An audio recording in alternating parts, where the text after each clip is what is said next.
You've also tied her the money she takes to her position on the minimum wage with a tough ad in which you mention the $200,000 speech fees that she gets, and then that she doesn't support the $15 national minimum wage. Aren't you kind of fuzzing up what is an economic policy dispute you have with her and making it seem like she's just being stingy?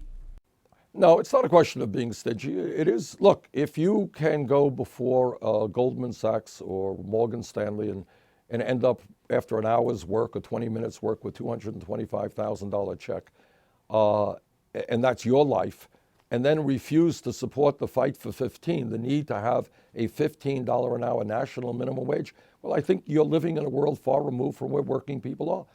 The truth is the minimum wage today is a starvation wage, $12 an hour. Hard for you is not enough. The American people in state after state now are moving to $15 an hour. She's behind the curve. But you're and all suggesting, I'm saying is maybe if you make $225 in an hour, you maybe don't know what it's like to live on $10 a minimum, $10 an hour.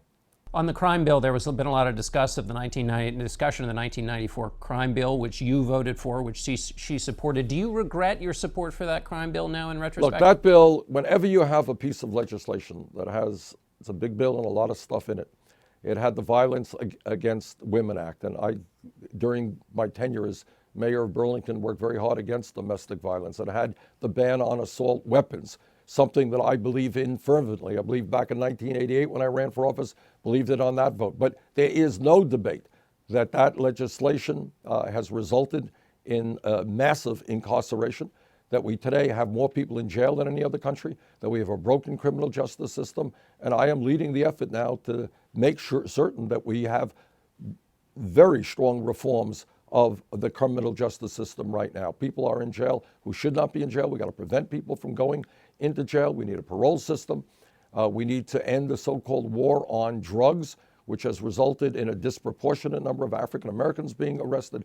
There's an enormous amount of work that has to be done now to address the crisis in criminal justice. And now a quick political question here at the end. Donald Trump says the Democratic nomination is stacked against you because of the superdelegates. Do you agree? Well, it's not only that. I will tell you the answer is yes, that Hillary Clinton is the candidate of the establishment, and she has, many, many times more superdelegates than we have.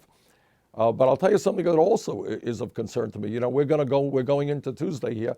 We're fighting hard, and I think we have a real shot to win on Tuesday if there is a large voter turnout. But even here in New York State, you have a voting system which makes it impossible for independents to participate in the Democratic primary, that makes it impossible for people to register on the day of the election, which many states do, which is going to result in a lower voter turnout than I would like to see. But at the end of the day, because we are defeating Trump by much larger numbers than his Secretary Clinton in poll after poll, national polls, and in state polls, I think a lot of these superdelegates are going to conclude that Bernie Sanders is the candidate to prevent what must not be allowed to happen, and that is Donald Trump becoming president of the United States. All right, Bernie Sanders, thanks so much for being with us.